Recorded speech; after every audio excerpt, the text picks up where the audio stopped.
এবং তারা আত্মতৃপ্তি গ্রহণ করে। তারা বলেছিল ক্ষমতায় যাওয়ার পরে কিছুদিনের মধ্যেই তারা আবার পুনরায় নির্বাচন দিবে এবং ক্ষমতায় যাবে, এবং তারা ক্ষমতায় যাওয়ার স্বপ্নও দেখেছিল, জনগণ মেনে নিয়েছিল। কিন্তু তারা জনগণের সাথে দেখা গেল প্রতারণা করলো। তারা আর নতুন করে ইলেকশন না দিয়ে তারা তাদের 5 বছরের জন্য ক্ষমতায় থাকার একটা সুগভীর ষড়যন্ত্র করলো।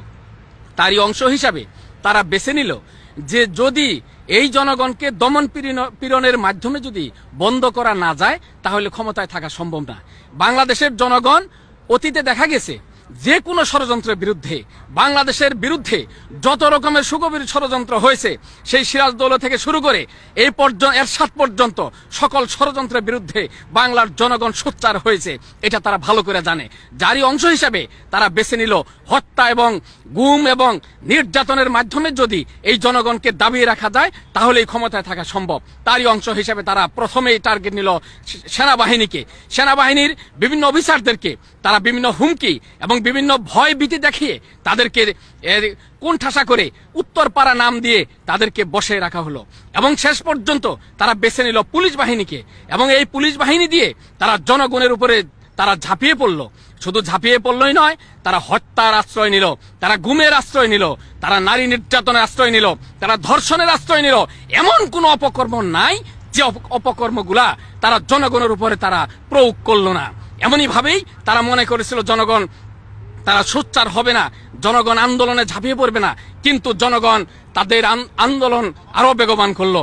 এমনই অবস্থায় জনগণ যখন যত আন্দোলন বেগবান করে তারা তত নির্যাতনের মাত্রা তত বাড়িয়ে দেয়, যার পরিপ্রেক্ষিতেই আজকে ছেলের কারণে বাপকে নিয়ে নির্যাতন শুরু করলো, বাপের কারণে মেয়েকে নিয়ে তারা পাশবিক নির্যাতন করলো এবং তারপর তাকে হত্যা পর্যন্ত করলো। এইভাবে বাপের কারণে ছেলেকে পরীক্ষার হল থেকে ধরে নিয়ে যাচ্ছে। এইভাবে আজকে তারা নিষ্ঠুরভাবে অন্যায়ভাবে কিভাবে ছোট ছোট যুবকদেরকে যুদ্ধ অপরাধী বা বিভিন্ন অপরাধী সাজিয়ে তারা হত্যা করছে। খালে বিলে নদী নালায় লাশ ভেসে যাচ্ছে, রক্তে বন্যা বেয়ে যাচ্ছে, বাংলার সবুজ চত্বর রক্তে রঞ্জিত হচ্ছে। এই হলো বাংলার আজকে করুণ ইতিহাস।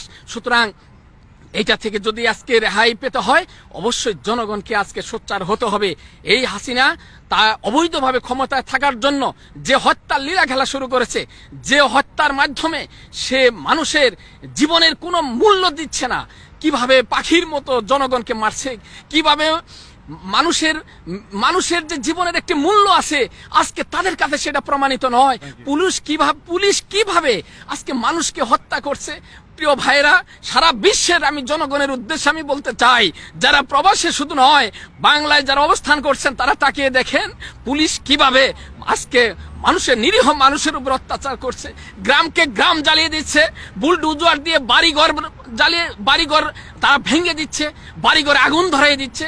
সেই 71 স্বাধীনতার যুদ্ধে পাক হানাদার বাহিনী যতটুকু অন্যায় না করেছিল তার চেয়ে বেশি অন্যায় করেছে বর্তমান বেনজির বাহিনী, বর্তমান শহীদুল বাহিনী, বর্তমান হাসিনা বাহিনী।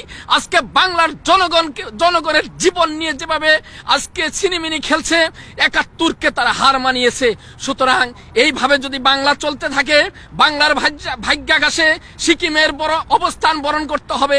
এইভাবে যদি বাংলা চলতে থাকে বাংলার একদিন ভাগ্যাকাশ হবে, সেই পরাধীনতার শিকলে আবদ্ধ হতে হবে। সেই পরাধীনতার শিকল আপনারা চান নাকি আপনারা এই বাংলাকে মুক্ত করতে চান? যদি তাই হয় সারা বিশ্বের জনগণ আপনারা সোচ্চার হন।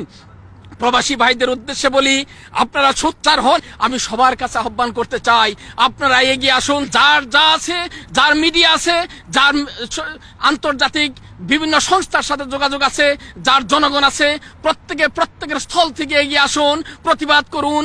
বাংলাকে এই জালিমের কাছ থেকে উদ্ধার করে বাংলা একটি সুখী সমৃদ্ধশালী রাষ্ট্র হিসাবে উপহার দেওয়ার মতো একটি সরকার আপনারা গঠন